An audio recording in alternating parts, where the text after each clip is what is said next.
And good afternoon, everyone. Yes, it is. Look at the skies. Not a cloud in it, so it's still a bit chilly on the outside under the covers in the cloud in the shade. But at the moment, these guys have now got going to about face a 60-minute race, which is going to be really interesting because they've got a combination of the AM drivers and then the pro drivers, which they've got to then at some stage of this race.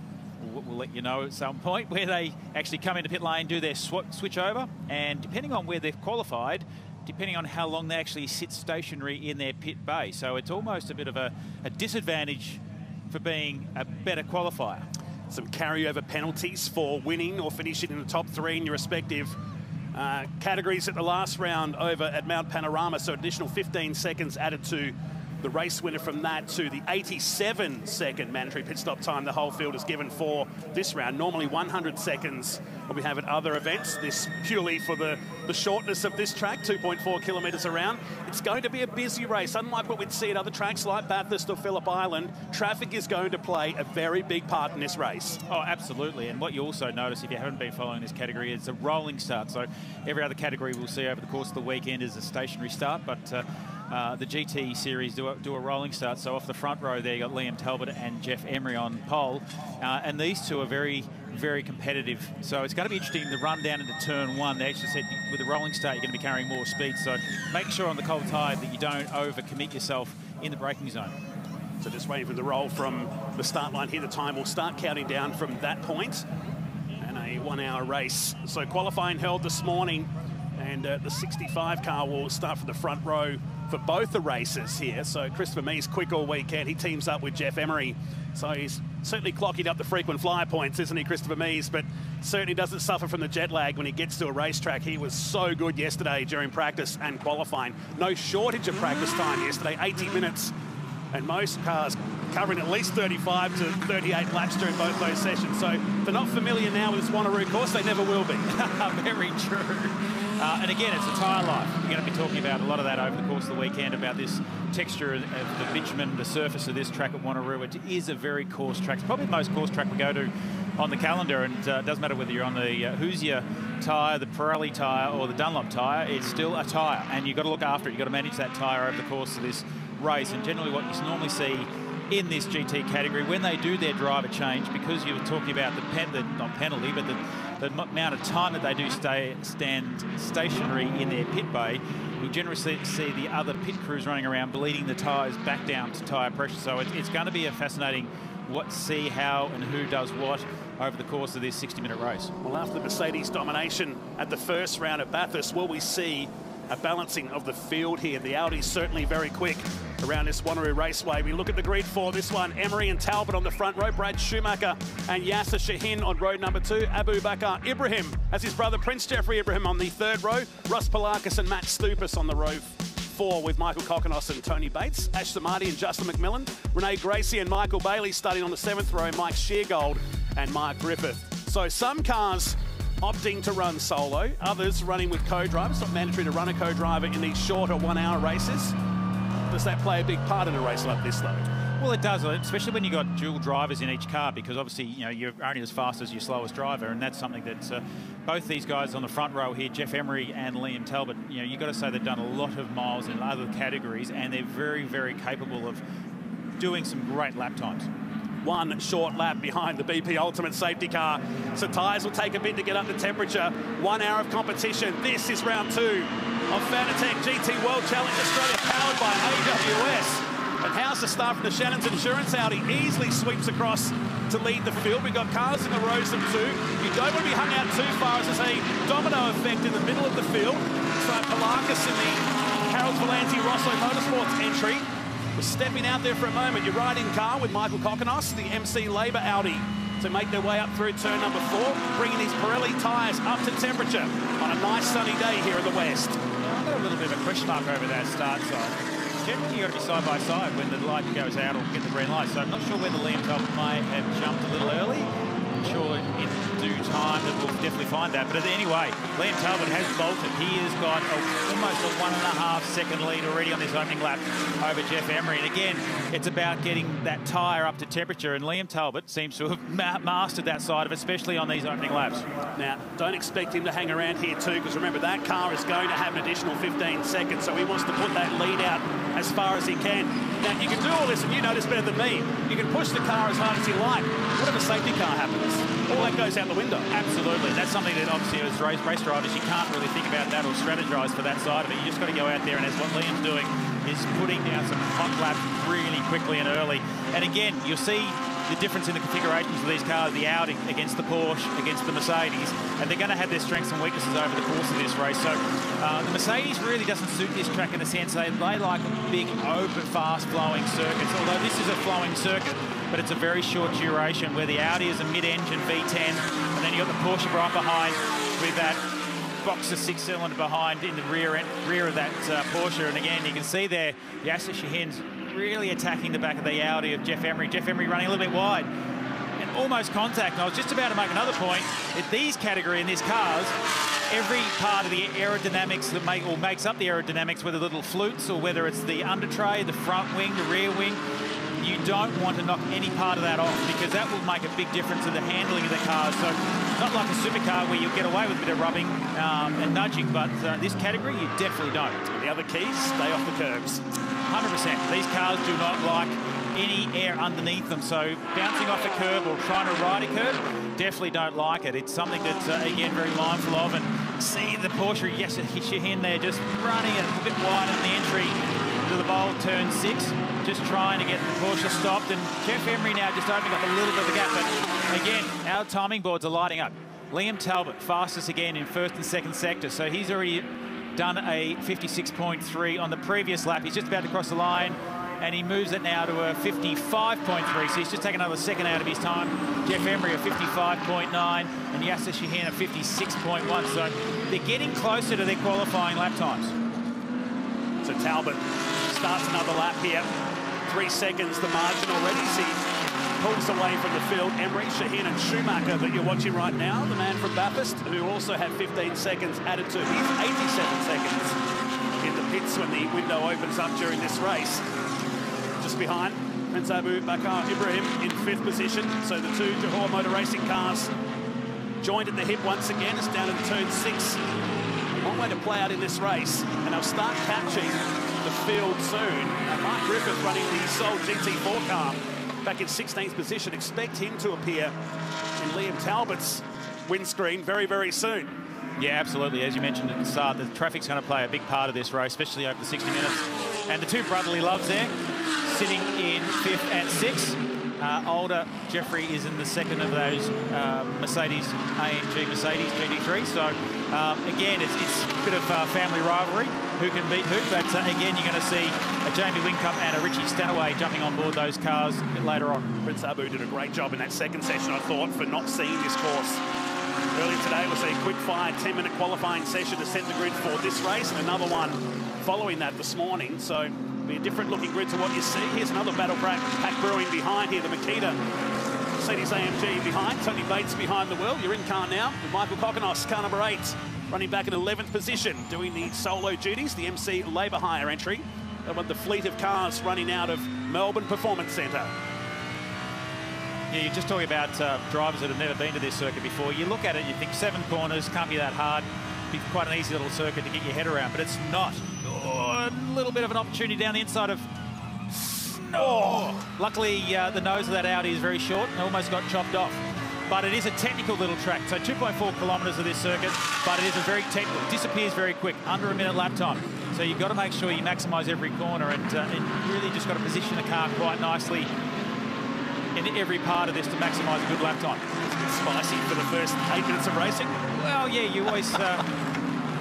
team owners always used to say you can never win it on the first lap, but you can always lose it. Speaking of losing it, that's McMillan that's gone off the track in the background. We've seen plenty of cars do that during practice. And someone else in the background has had a lose as well. Turn 4, it's a constant left-hand turn, you're climbing the hill at the same time. Did he get up on the curb? We've seen that with a couple of cars this weekend. Ross Palakis did that yesterday, but that was on cold tyres, and it was Michael Kokonos, the other car that went off in the Audi, so he drops right out of the top 10 now and needs to be careful trying to get back up to speed with all the sand and dust we have offline here. Doesn't want to roll down here and find himself in even deeper sand, or the Sahara Desert, as you call it. Well, it is. Here's a replay of this. Whether it's contact or whether it was a curb. Let's see what. No, he just loses it on his own. And so there's Kokonos at the back. So, yeah, I'm not sure what was going on there, but, yeah, you're right. Once you get off track here, it's very, very dirty. He's on board now. Just loses the rear. Does it all on his own. Didn't touch the curbs. Right in front of traffic. Good evasive action from everyone else behind. That was Mike Sheargold going through in the Ram Motorsport Mercedes-Benz, car 45. And more happening down here, on the way down to turn 6.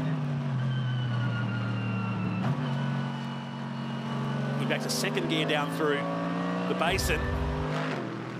So we go back to live shots now. And car 96, Michael Bailey behind the wheel, teaming up with Brett Hobson, who's back. We've remarked in qualifying, it's weird to see the Brettster in a Mercedes after years in the big Nissan GTR. And the villains decide to come back into the pits. Swap the tyres over, of course, not inside the window, so there'll be another pit stop there. So decide those tyres are like 50-cent pieces. Let's swap them out and try and salvage a result here today. He'll hand the keys over to Glenn Wood for the latter part of the race, the Ram Motorsport team. Now Liam Talbot still slowly edging that gap between himself and Jeff Emery. He's now out to 4.3. Last lap, Liam did a 54.9. Jeff Emery did a 55.2. So there's a couple of tenths still in there. And again, as you mentioned, this is where it's interesting, because you mentioned that Liam Talbot's got an extra 15 seconds sitting in the pit bay once they get through their rotation of pit stops. So it's going to be really interesting to see again. Once they get, it's a little bit of a false economy at the moment, because really once we get through that transition of pit stops, then we'll know the real effect of what it's actually done in the sense of the positioning of the cars. They're getting too technical with the balance of performance. The restrictors that they put across the selected models in this, will that play a big impact at a track like this? It's not really a high horsepower track like the Phillip Island or particularly Mount Panorama. No, well, the first round was at Bathurst a couple of weeks ago, and traditionally the Audis have been really strong across the top of the mountain with the aerodynamics, but they've not necessarily had the straight line speed. But again, with that balance of power, they've definitely been able to get a bit of straight line speed back. And really now the Audi, I said yesterday that I thought this would suit this circuit, the nature of this track. It is a flowing circuit, but it's a slower speed, so the aerodynamics of the Audi would definitely suit this track. So we talk about Liam Talbot having to serve an extra 15 seconds. Jeff Emery still has to serve 5 on top of his, so there's a 10-second difference between those two. Talbot got out to a good advantage early, but it sits at about 4.6 seconds now. So they work their way around the backside of the circuit. We check in with the Makita Mercedes-Benz. Tony Bates behind the wheel, running back in 7th spot ahead of Matt Stupas. A good combination, that KFC Audi. Matt Stupas and long-time racer Paul Stokell is back for another run. Multi-time Australian Gold Star champion. Just loving driving racing cars. In his 50s now, but he's done it all in Australian motorsport. Yeah, and it's great. And I think that, again, these cars with the ABS and the traction control, and I'm just looking at the commentary box, and Liam Talbot has actually exited off turn 1. That's the final turn. In fact, he's come back on. He's lost all that margin. There he is. And it now closes up the gap. He'll lose the lead. So a moment there for Liam Talbot at the final turn. We saw it out the windows, a dust cloud at turn 7, and all that advantage out the window. That's a massive difference now in this race. As you mentioned, he's got a 15-second stop extra on everyone else. And again, you can see him struggling to try and get the tyres. The Pirelli tyre now cleaned up, getting all that sand off that surface, that Pirelli tyre. I'm just not sure what happened, but I just looked out the commentary box, and he was going through the Sahara Desert, and he did a really good job actually. Oh, there's another contact. That was Palakis at a spot you wouldn't dare try and pull a move. What a recovery from the Harold Valenti Rosso entry. You'd never make a move stick through there. Couple of 360s, grabs the gear, keeps going. Suddenly the race erupts. There was only a slight amount of contact, but it was enough to turn him around, but he did a fantastic job to keep it going in the straight line. Falls back into the hands of Ash Samadi. Rain on his own here. Let's take a look at this. It started down in turn number 1. You can't go side by side. Someone has to give. He hits the curb and loses it across the top of the curb. Look at this for a recovery. Brings a heap of sand and dust onto the course, which will create a bit of havoc for a few laps anyway. Just look at the back of the rear right-hand corner of the Audi. Just has a little bit of contact there. Oh, no, not so bad. I thought it might have actually taken a little bit of the winglet off, but it's done a good job. He did a great 360. No one else is involved, thankfully. Side just clips that inside curb, bang, just bounces into the back rear quarter of the Audi. And does a really good job, the Audi, to actually keep it on track. Wow. And that's and then everyone else has got to be very careful now of all that sand and dirt that's on that turn 3. Great recovery, but this is what happened to Talbot, our leader. So he'll be to the right-hand side of this shot, coming back onto the course. There he is at the bottom of the shot there. So the accident, or the incident, happened before that. We saw him go off into the sand trap. Lucky to get away with that one, but changes the complexion of this race with a long way to play out still. Puts Jeff Emery back into the lead. And at 1.9 seconds to Talbot, Shaheen, Schumacher. The two Ibrahim's 5th and 6th. Tony Bates runs in 7th. Matt Stupas and Ross Polakis with that spin and win still inside the top 10. Look at the change now. Change of fortune for Jeff Emery. Now he's got a 1.6 second gap over Liam Talbot. And Liam doesn't seem to have the pace that he had at the beginning of this race. So almost leads for me to think that maybe they start with maybe a little bit of higher tyre pressure to get that performance at the beginning, and hopefully he'll be able to manage it. Whether that was part of the reason, you can see the car squirming around under brakes and into turn 1. There's a little bump on the left-hand side, or the right-hand side as you look at the screen, right in the braking zone. There's another replay. Watch the top back of the screen. Just went off, come in too hot, but he got out, and that's hard to do. Look at the dust and sand everywhere. He did a really good job to actually reclaim and get back on track. And then he's just tried to block a little bit, but of course the momentum of the car's coming off the last corner. He lost at that position.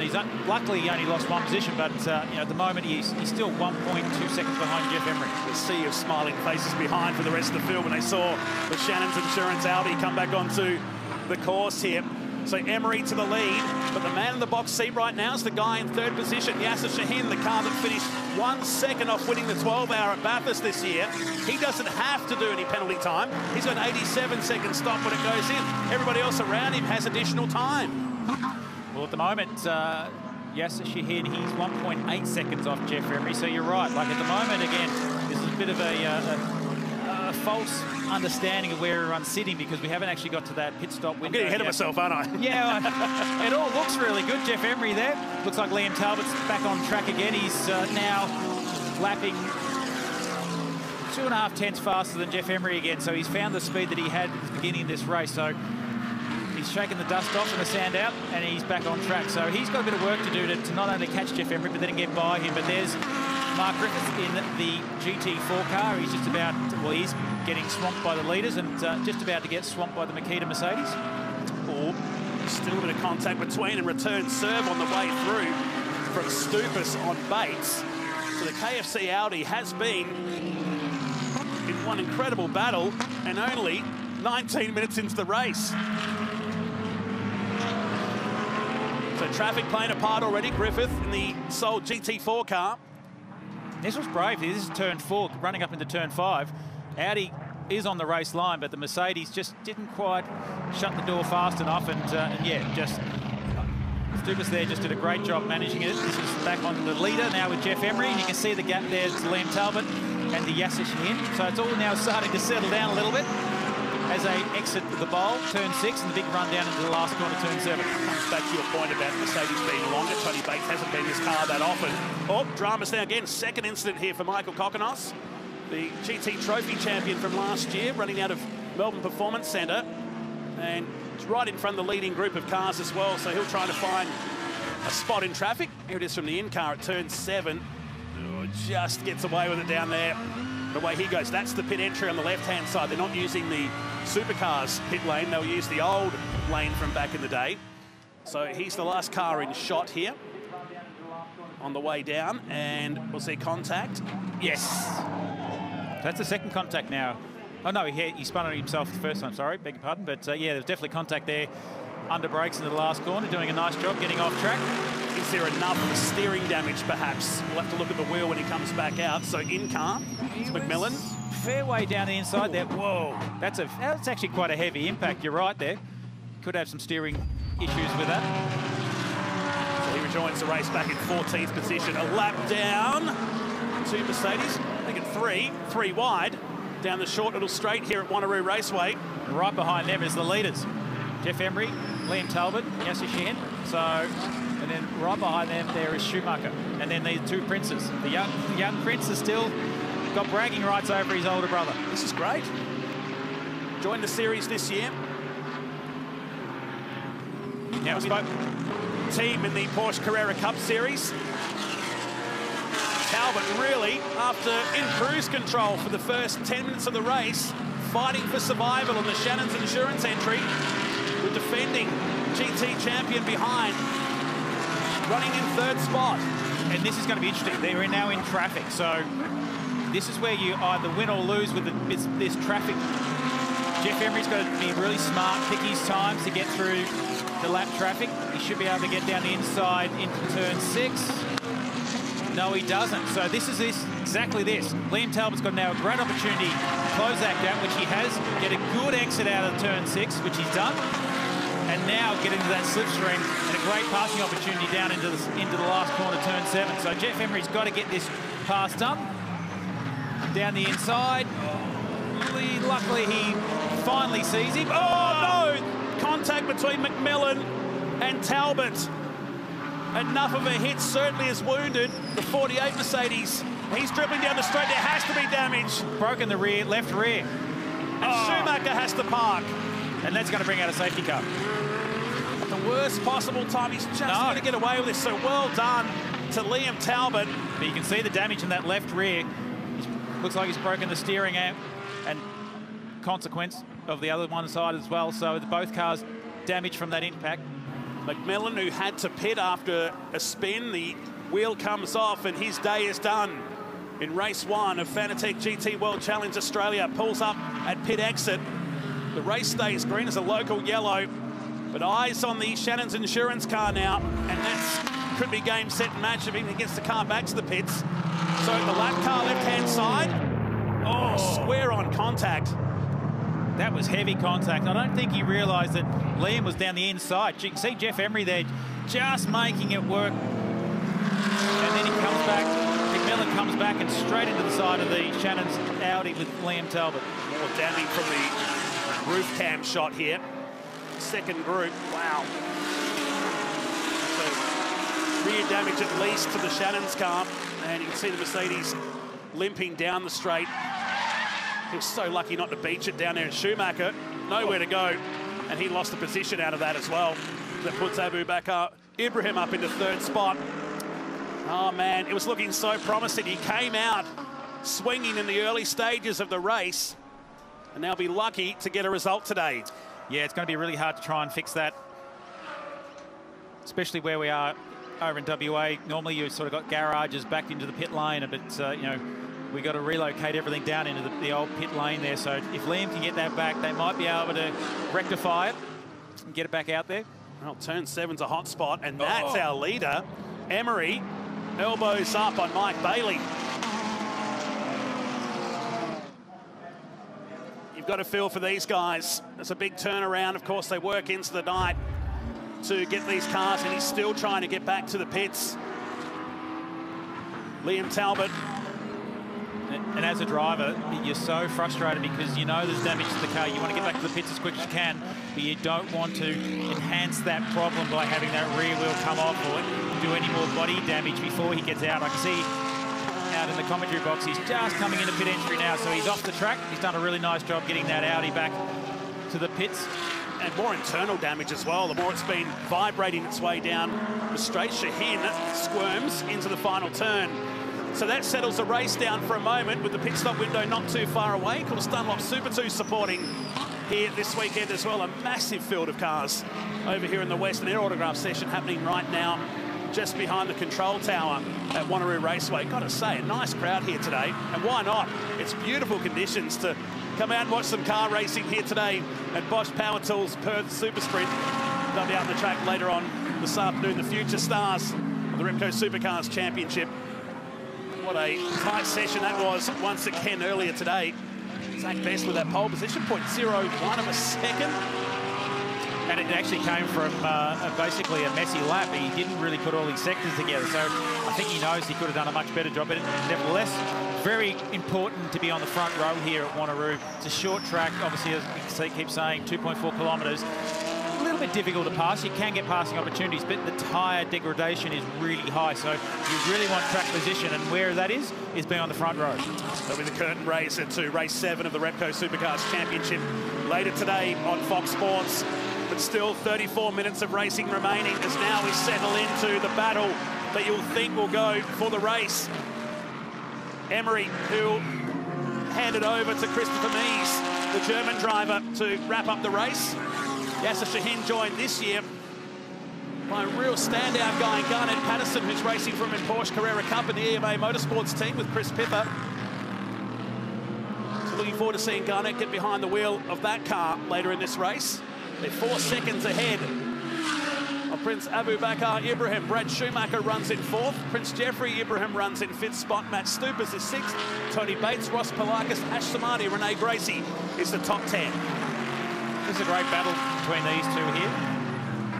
The 101 of Palakis, he had that little spin with a bit of the contact, and a bit later on you'll see Jaden Ojeda get on board that car and hopefully bring it home in a strong position. At the moment it's sitting in position 8, but having a great battle. You can see the car squirming under brakes down into the bowl. Tyres will be protesting like hell at the moment. You can see again the rear of the Mercedes trying to get traction off to turn 6, leaving some black lines. Traction control taking over, but that's still taking some life out of the rear of these Pirelli tyres. I think I just saw one of the cars coming into pit lane. Maybe the pit window might be open. They're all open now. A couple of cars now coming in, trying to get their AM drivers out, get the pro drivers in and bring it home strong. Sorry, just had to open a window, let you carry the commentary for a moment. So it is open now, 25 minutes into the race. And pit lane is peak hour right now. Stupas pulls in. Paul Stokel ready to jump into the number 23 KFC Audi. And you can see that insert there. Again, the difference between the two drivers is really important for the ergonomics. Here's first and second, nose to tail. Oh. Move. Yasser's like, get going. But the ergonomics in the car is really important. Christopher Mears there, you can see he's got an insert. The size difference between these drivers. You can see Jeff Emery just trying to get out of the Audi. He'll be much taller than Christopher Mears, and you can see there, pull his insert out. Christopher put his in. Everyone does the same, because you've got to make sure once you're inside the race cars, again, the ergonomics is nice, your back support, your leg support, and the distance between yourself and the steering wheel is really important. So 5-second difference between those two.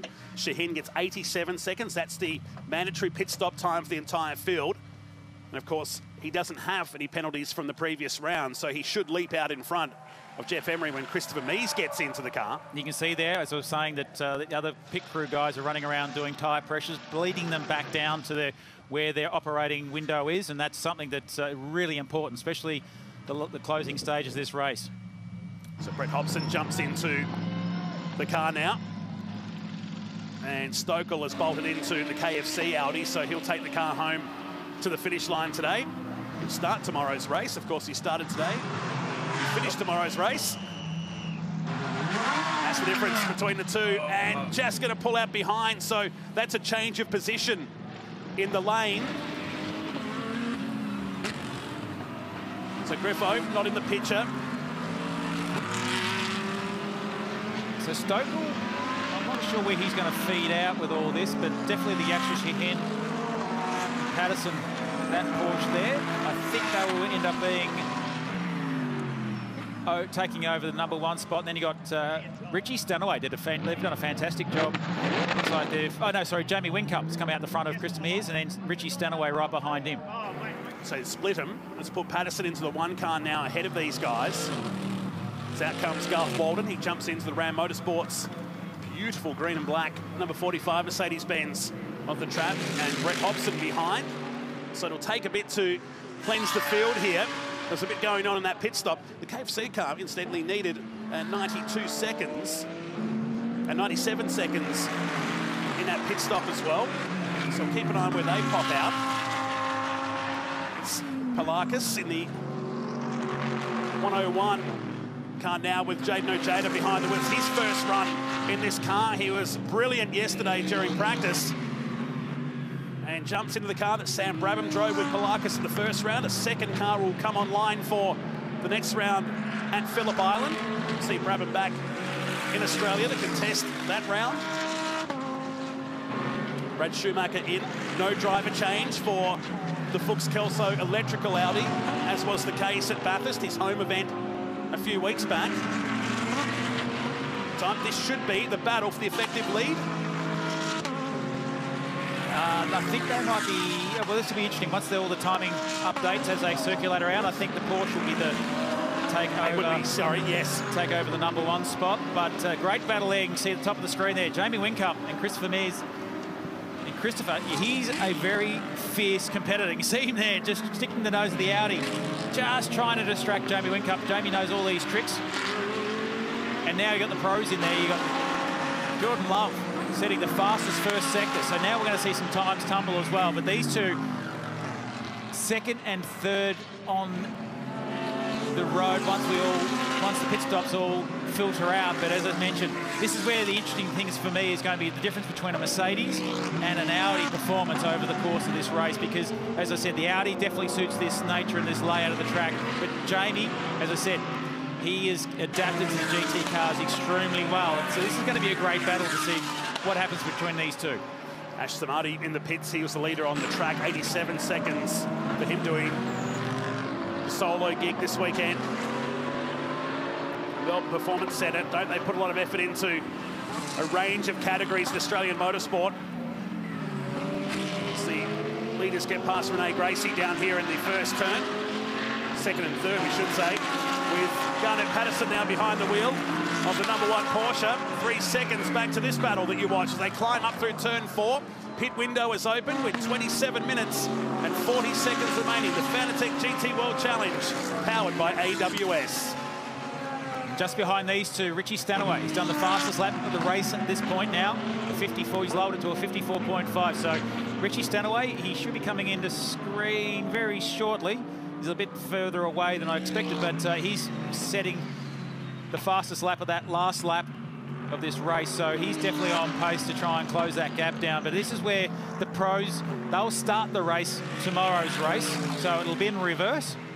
But again, now we've got the pros in the cars. As I said, the lap times will start to tumble. And again, Jordan Love, fastest first sector. So this is where it's going to be interesting to see how they sort of fight it all out. Don't you wish you were out there now?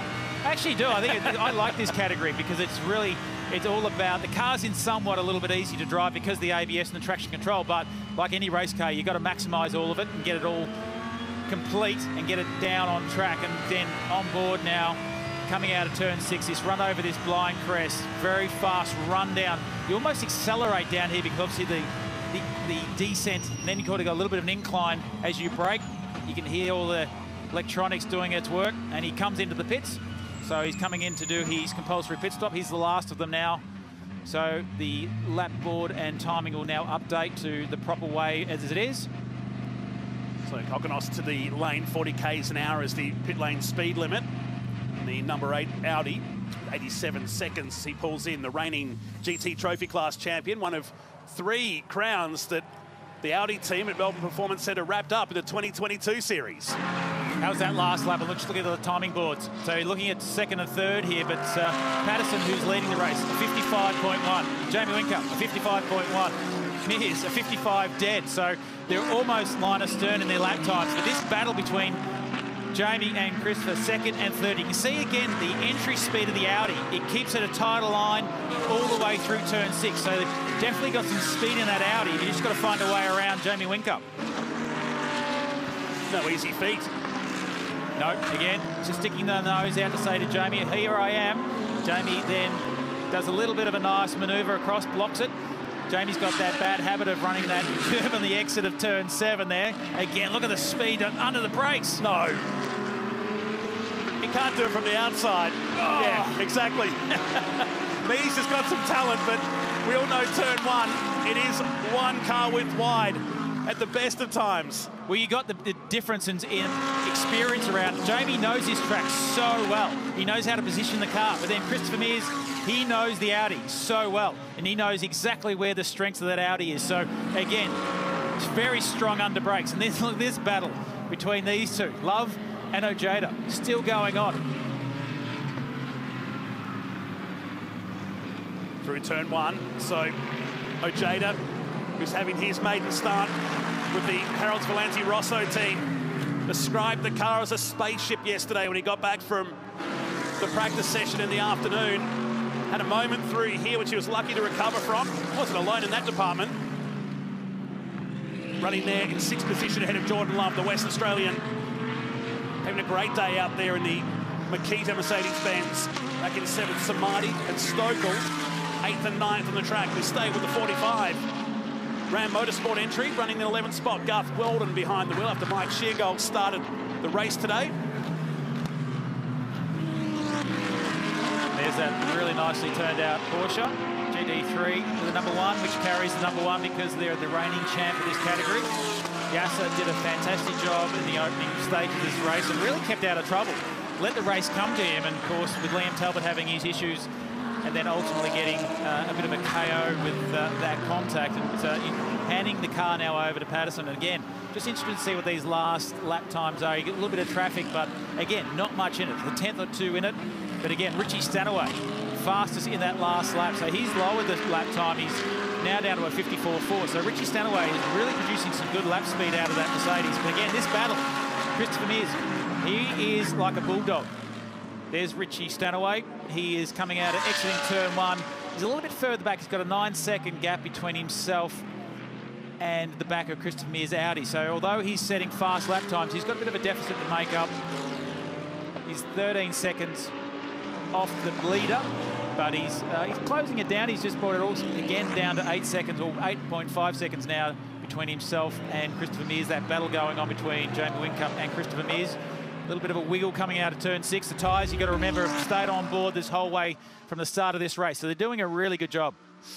Almost contact here between Walden, as close as you will get to a Mercedes badge, from the rear of the Audi of Kokonos, and he got the job done down here at turn number 6.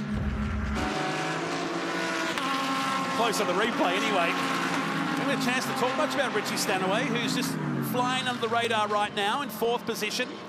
Prince Jeffrey Ibrahim drove the first stint of the race. Brock Finney was in that car at the first round this year at Bathurst. So good to see Richie Stanaway back in Australia and back behind the wheel of a racing car.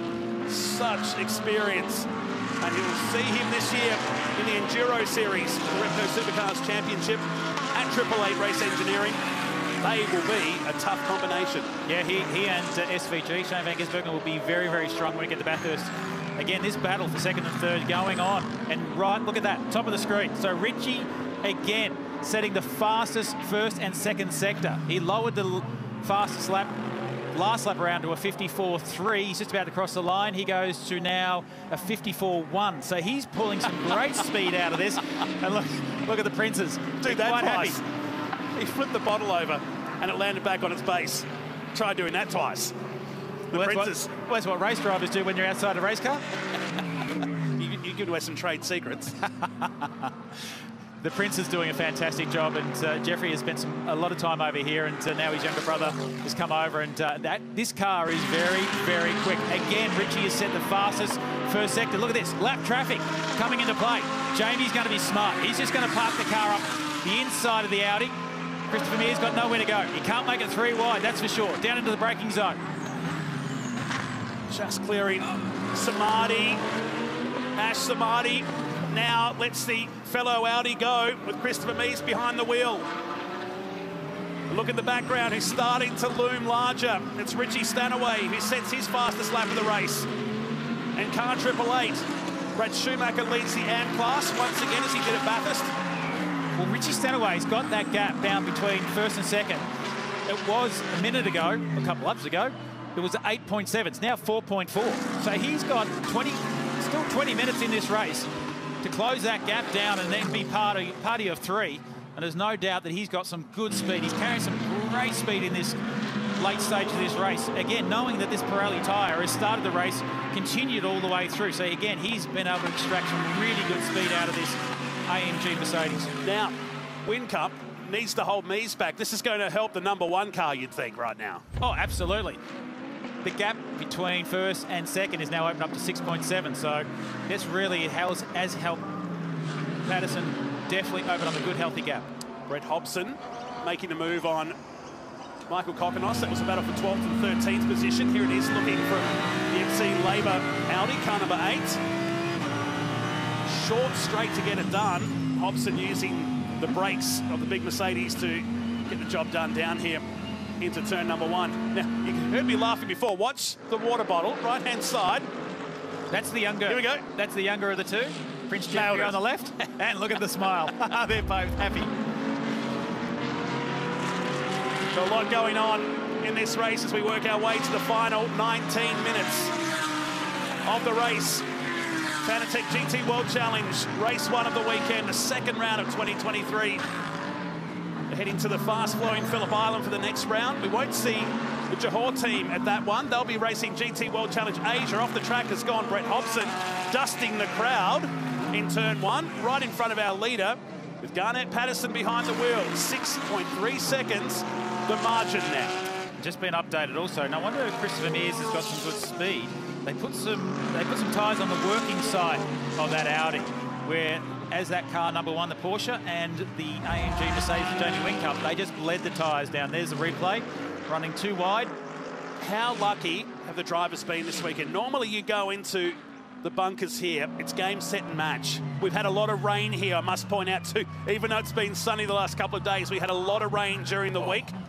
And Hobson using some of that sprint car experience he's had in the recent past to power his way out back onto the course. So with that rain that's been through, it has hardened up the sand traps and the outfield here just a fraction. But normally we'd have cars in the sand traps that never get out. Not so far. No, I've been quite lucky, and it's been great to see this race continue on. And again, this battle between first and second. So if Christopher Mears had actually got some new, fresh rubber or better rubber on the loaded side, which generally is the left because it is a clockwise circuit. So if he's got some good rubber on that Audi, he's been showing some good speed. He's been harassing the back of that Mercedes with Jamie Whincup at the wheel. Again, long loaded, right-hand corner, left-hand tyre, protesting, done a really nice job, get a good exit. Quite even straight line speed between these two, the Audi and the Mercedes. In the past, as I mentioned, the Mercedes always had a bit of extra speed over the Audi, but with the balanced power, a little restricted that they can change if they want. And Christopher is so strong under brakes. You see again, right up the back, you almost see the postcode of the diff of the Mercedes. Richie Stanaway just inching away, 5 seconds away from the cars just ahead. Well, Garnett Patterson, the gap's come down a little bit to just under 5 seconds. With 16 minutes of racing, roughly this one to go. It's been helped, no doubt, by this battle for second and third, which has been relentless for the JMEC Racing entry.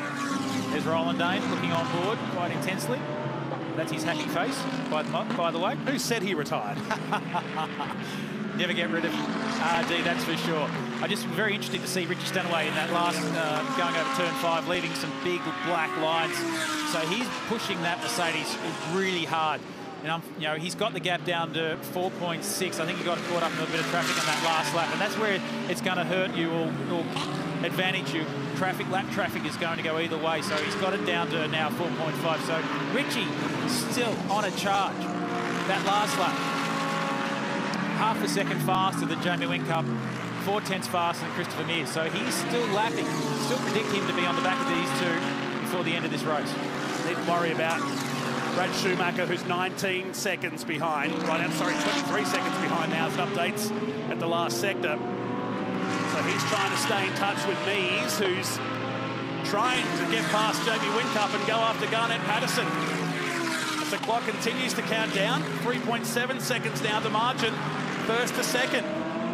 So Whincup's taking Mears with him up to the back of the Ben Motorsport Park Porsche. There he is. You can see the strength of the Audi though, it's under brakes. Watch this. Brakes, you see the nose of the Mercedes. Look at the Audi. Squirms around, but Christopher Mears, he knows that car so well. He doesn't mind. But again, just losing a little bit of extra traction coming out of turn 1. Then the run over through turn 2, 3, into 4. Again, long, loaded left-hander. Got to get this right. Stick to the left-hand side of the road. Open up that turn 5, which they've both done really nicely. Jamie gets a little bit of a benefit through that section of the racetrack. But again, Christopher so strong under brakes down into turn 6. Gap between the back of these cars to Richie Stanaway, still stagnating around 4.5. So Richie may have used up the benefit of that Pirelli tyre. You can see the chunks of Pirelli tyre just peeling away, and they'll create the marbles on the outside of the track now, which will narrow up the racing line and overtaking chances. And so the man at the start-finish line with the blue flag, might as well just hang that out permanently right there. Every time we go past, he's waving that thing vigorously. Absolutely. Absolutely, and I think you see good camera angle looking back on Jamie Whincup. You see the attitude of the car, closing right up. You can see him flashing the headlights, like, get out of my way. I need to get past you. Again, opening up the entry to turn 5, carrying more throttle over there. This is where we'll get down the inside. Look at Christopher Mears. Every time he gets an opportunity, he just can't make it work. He's got to stick to the back of that Mercedes on the exit here. Tighter exit line, you can see there. Jamie using a little bit of wider line, trying to carry a little bit more speed, a bit more momentum, leading down now over this crest. If Christopher can get a little bit closer, he will definitely have attack down into the braking zone of turn 7. Can't get it done. And he had to get past the number 8 car at the same time. He's a lap car behind to stay with Whincup. 13 minutes roughly remain in this race. Gap's gone back out to 4.5 seconds, and that's all due to number 8 Audi holding these two up. And we talked about traffic at the top of this race. It will play a part, and it's certainly showing that now. Richie Stanaway just 4 seconds behind me. He's down to second. Johor Motor Racing Mercedes-Benz. And again, on that last lap, Richie Stanaway half a second faster than these two in front of him. So again, traffic, as we keep talking about, really detrimental or could go in your favour. But at this time, it helped Richie Stanaway in that previous lap to close it by another half a second. So at the moment, down to 4 seconds between these two, back to Richie Stanaway. But Patterson's doing a great job just circulating, keeping that lead gap to 4.2 between these two. And Jamie Whincup, I think he's hit that exit curb every lap. I think it's just one of his sort of Morse code lap memories. It just touches the curb, doesn't do any damage. But again, Christopher Mears, so strong under brakes, just can't get the thing rotated and get it off the curb. It's not affecting him anyway. So we follow him up the hill to turn number 4. They head out of sight up the hill at Wanneroo Raceway. Stays at 4.4 seconds. Patterson to Whincup, Mears, Stanaway, Schumacher. The Perth Hills in the distance is down to Cold Corner, turn 6, the basin of Wanneroo Raceway. This has been a great race. We're always going to be on a short track like this. Oh, absolutely. I think the strength and weakness of the cars, the Audi definitely had the pace in qualifying. You saw that. And they had the pace at the start of the race. But again, that number 1 Porsche was just shadowing. Justus Yehin did a great job just shadowing at the start of it. But then now, later in the race, tyre wear. Oh, you can see Richie Stanaway made a mistake. Tried to pull it up.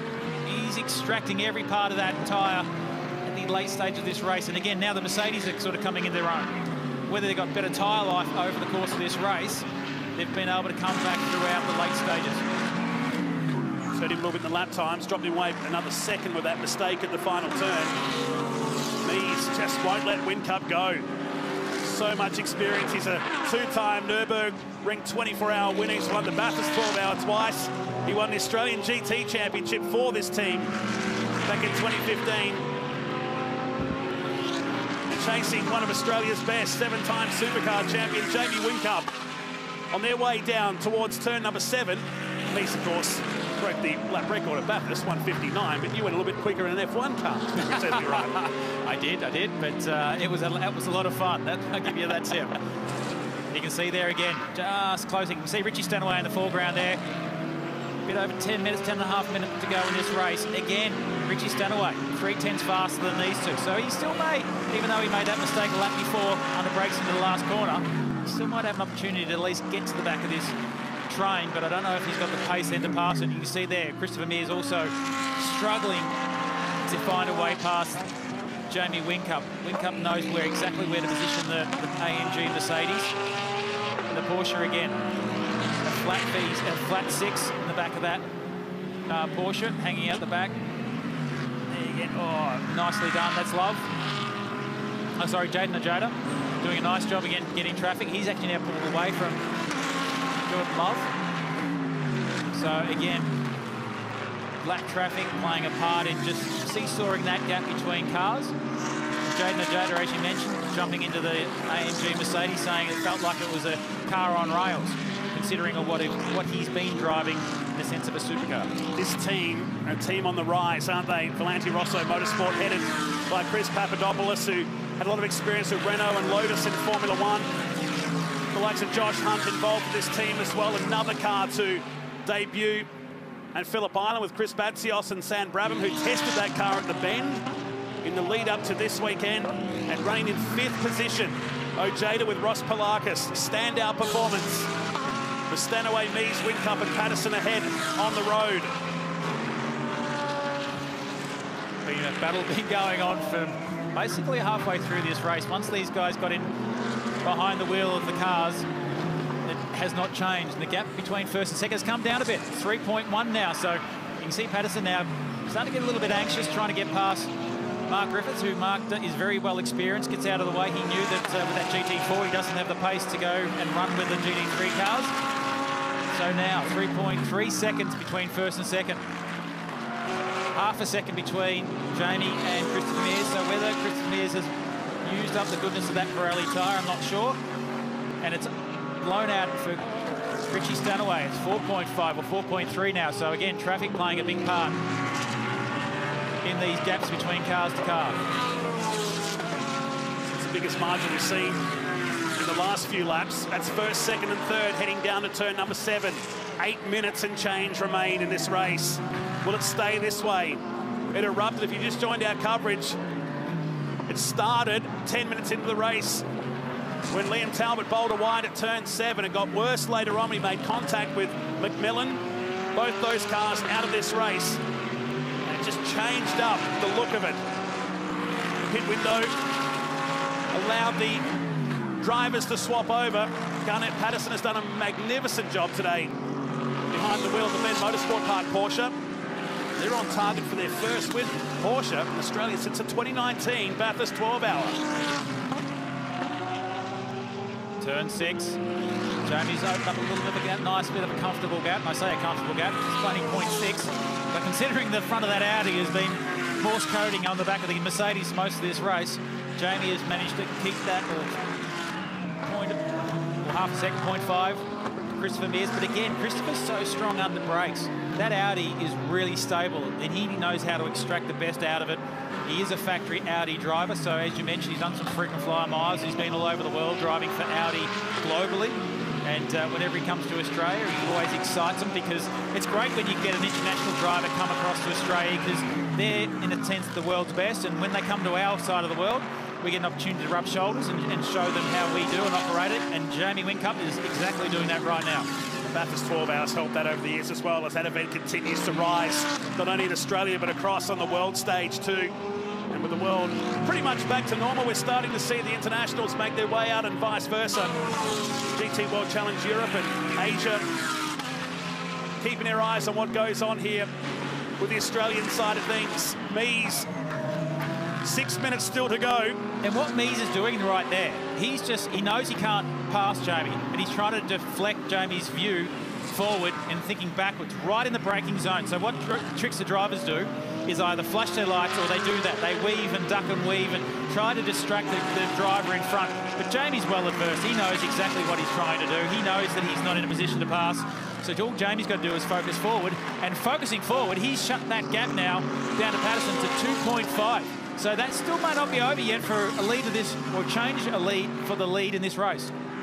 Let those Pirelli tyres cool down and come back to him perhaps. He dropped away to nearly a second, but now starting to close the gap. They're only 2.2 seconds away here from Garnett Patterson up the road. So while the battle is for second and third, there's the green EMA Motorsports Porsche just ahead.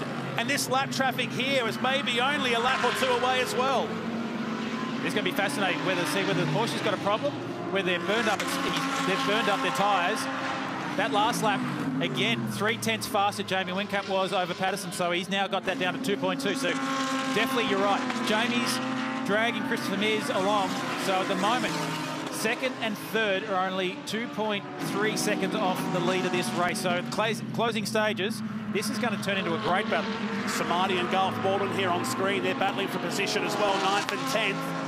And the leader's not too far away from catching these two cars. Walden tucked in behind Ash Samadi's car. He parks it down the middle, making Walden go to the outside. Won't be able to do it there. Can he do the switchback, though? No, he can't. It's a great corner for there to do the switchback. Set the driver, the lead car, make it turn sharper, narrow, and then try to do the switchback, but couldn't get it done. There it is, top of the screen. There's the leaders. So, yeah, you're right. Not too far away. These two are going to come into play with maybe the outcome of this race. 2 seconds slower than the leaders each lap. So could they catch him on the last lap and set up for a grandstand finish? Now, am I just bringing the hype? Oh. But now what Patterson wants, he wants Christopher Mears to harass the back of Jamie Whincup, because while that's going on, Jamie's not thinking about the leader. He's thinking about holding his own position. So this is going to be fascinating to see how it all operates. And these two are still having their own battle, but yeah, you're right. Lap 2 away, they're going to be in a battle with the leader of these races. Samadi, as he did the previous lap, making Walden go the long way around here to turn 7. Just over 3.5 minutes. Walden, they make contact. Samadi will try and get it out of the sand trap. He needs to get out there or we'll go safety car. He's stuck there at the moment. Here's the second and third cars. He gets out of it. He gets out of it, rejoins the course here at turn 7, and the race stays alive. Does a great job with just over 3 minutes to go. We definitely didn't want a safety car. So at the moment, now the gap from Jamie Whincup to Patterson is 1.9. So just hovering around that 2 second. But these two are still nose to tail. This is a replay. Walden tries to stick the nose down the inside. Late break. Doesn't get it done. Just tags the back quarter of the Audi. Enough to turn him around. Was he enough there? No, I don't think so. I think Walden was too far back to begin with. If it was there at the beginning of the braking zone, it may be a different case, but he comes from too far back. And whether he would have been able to stop himself without that contact, who knows? But again, it's going to be interesting. So this battle still resumes. Christopher Mears. Oh, Jamie runs wide. Gets back on track. But is he going to have dirt on those tyres? He's gone off the racing line. That's the leader, incidentally. Garnett Patterson, 1.5 seconds. It's building. Whincup made a mistake at turn 7. There's more lap traffic ahead here for our leader. They've done 56 laps in this race. Now, keep an eye on Whincup. Just came in off the racing line just enough. Just lost the rear on the turn-in phase. He got the braking done, but just as he turned it in, just lost the rear. You can see him sort of correct, but he did the right thing, because these cars, again, won't like those curves. It'll be almost like a skateboard skating down a boom if you run over the top of that curve. So he did a great job, Jamie, by going around the backside of that curve. There is room to rejoin, which he did. Didn't lose or didn't gain, so play on. And again, Christopher Mears trying to find a way past. 1.5, still the gap between first and second. See the headlights flashing. Patterson's got to try and find a way past Walden as fast as he can. Minute 20 to go. So you'd almost say 2 laps, maybe 3 in this race to remain. This has been a great race. Thoroughly enjoyed it. Another one to come up tomorrow in the build-up to the Bosch Power Tools Perth Super Sprint. Yasser Shahin looks on and watches his new teammate thumbs up from the defending champion. The Ben Motorsport Park, of course, in South Australia, continuing to expand with its program out there. And he now, Patterson, splitting the lap car, so he's past Griffo and now going after Garth Walden. So a bit of breathing space, but expect Whincup, both second and third, having the headlights flashing. He didn't clear Walden down here at turn 7. That's going to hurt him. And there's nothing greater than a driver like Jamie Whincup with a big carrot of the #1 car right in front of him. So he's going to lift. Whether, can't see us last lap, Lord, so there's definitely going to be 2 more laps left. So now Jamie's got the problem. He's got to get past Walden as quick as he can. Up through turn 4. So best spot for him here, we turn 6.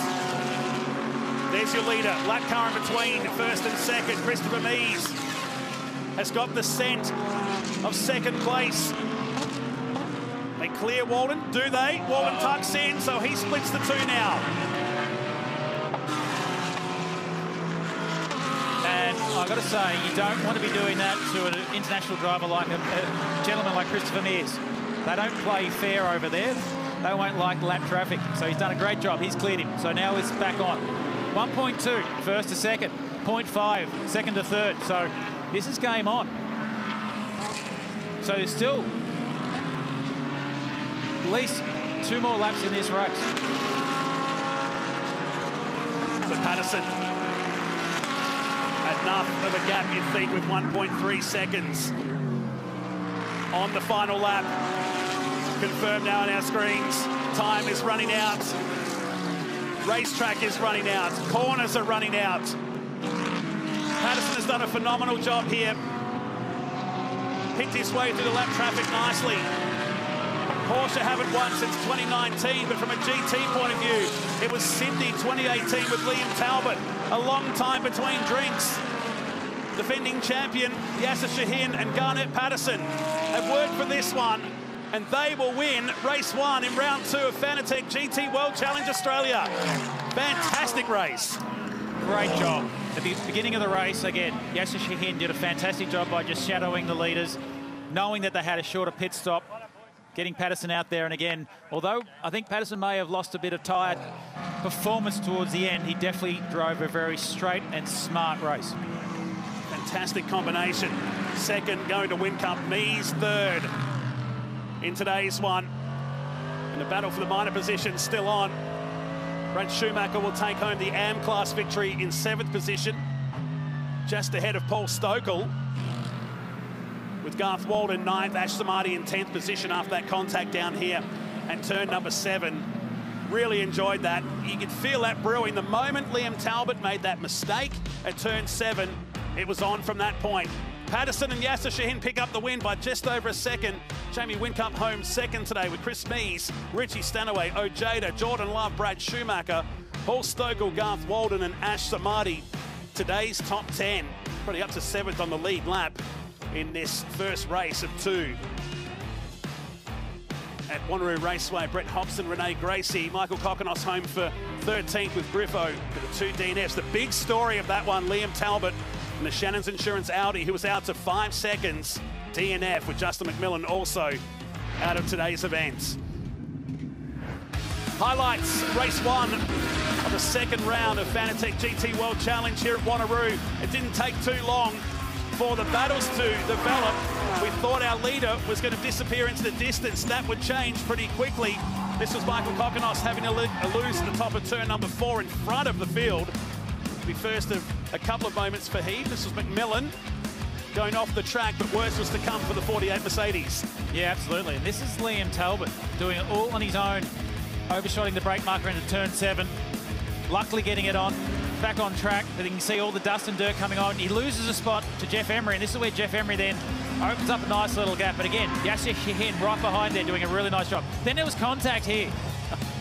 How did he get away with this? Nice 360. Spins it back, plucks a gear and drives away, but leaves a bit of a dust trail. Those guys coming home in 5th position, Palakis and Ojeda. This was Kokonos down at the final turn with McMillan. Well, McMillan was in the wars today, wasn't he? This was before the big contact that would happen in the race. And here it was when Talbot got in square on. That'll put damage to the rear of his car. The McMillan Mercedes would cruise to a stop. And that was the end of the day for the Shannon's Insurance Audi. Brad Schumacher had nowhere to go, cost him a bit of time. He'd limp home for 7th position, not so for the Shannon's Audi. This was the pit stop window opening.